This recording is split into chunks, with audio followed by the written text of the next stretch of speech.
Sophie Pija, bonjour. Bonjour. Alors vous êtes directrice recherche et développement chez Michelin. Alors c'est vrai que vous dévoilez dans le cadre de ce salon Agritechnica à Hanovre une nouvelle solution. Il s'agit de Zen At Terra. De quoi s'agit-il ? Alors il s'agit d'un service qui va bien au-delà du pneu pour aider l'agriculteur à protéger sa terre et à optimiser son efficacité et sa productivité. Et c'est une offre qui inclut quatre éléments majeurs. La première qui est le pneu EvoBib, pour lequel on a remporté le prix de l'innovation au CIMA en 2017, qui était le premier pneu pour lequel on a eu une médaille d'or pour l'innovation. Alors la caractéristique de ce pneu-là, comme on l'a présenté, c'est d'avoir une sculpture évolutive. On a le premier pneu qui s'adapte vraiment au télégonflage et est capable d'adapter sa sculpture à l'usage route et à l'usage champ, parce qu'aujourd'hui, beaucoup d'agriculteurs et d'entrepreneurs ont un usage polyvalent. Donc c'est le premier élément de l'offre Zen At Terra. Le deuxième élément, c'est un système qui permet de piloter la pression du pneumatique, donc le CTIS, qui permet d'adapter la pression champ et à la pression route.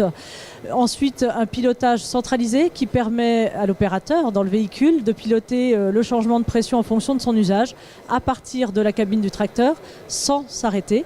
Donc de gérer sa pression au mieux pour améliorer son travail directement de la cabine.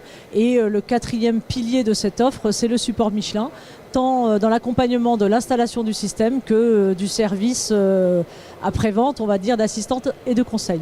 Alors si je suis agriculteur, pourquoi j'aurais recours à cette solution ? Alors pourquoi avoir recours à cette solution ? Pour deux points clés. Premier point, maximiser la traction et donc la productivité en champ, être capable d'aller plus vite ou de tirer un outil plus important pour travailler plus vite. Et puis surtout pour protéger le sol, c'est-à-dire d'avoir de manière très simple accès à la basse pression pour protéger le sol et maximiser son rendement. Et ensuite sur la route, ça permet d'optimiser, si on prend le pneu EvoBib, de pouvoir monter la pression du pneumatique directement, je rappelle, de la cabine et de pouvoir ainsi avoir la meilleure performance sur la route, tant au niveau sécurité, de confort et d'optimiser aussi l'usure du pneumatique. C'est une solution qui sera disponible uniquement sur les tracteurs neufs ou aussi en rétrofit ? Alors la caractéristique de cette offre-là, c'est en effet elle est possible en rétrofit.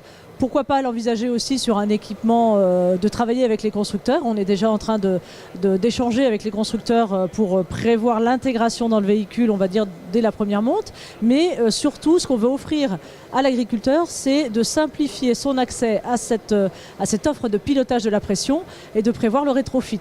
Rétrofit sur l'ensemble des véhicules, c'est-à-dire toutes les marques.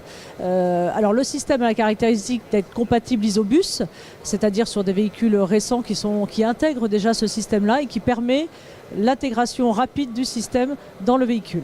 Alors toute dernière question, quand sera-t-il disponible et à quel prix ? Alors aujourd'hui, nous sommes déjà en train de tester cette solution directement en usage réel dans les champs auprès de quelques agriculteurs. Et l'objectif, c'est de commercialiser cette offre dès l'année prochaine. Alors avec nos partenaires qui nous ont rejoints dans le groupe, PTG et Téléflo, et de pouvoir proposer aux clients cette offre dès 2018, disons milieu d'année. Et à quel prix ? Alors à quel prix aujourd'hui, ça reste à bien définir. En fait, ce qu'il faut savoir, c'est que cette offre va avoir différents niveaux. On pourra de prendre l'offre complète ou l'offre en kit. Et le prix, bien sûr, sera adapté en fonction de la solution qui sera intégrée. Et donc l'ensemble des prix en fonction des configurations sera disponible au moment du lancement commercial l'année prochaine. Sophie Pija, merci beaucoup. Merci à vous.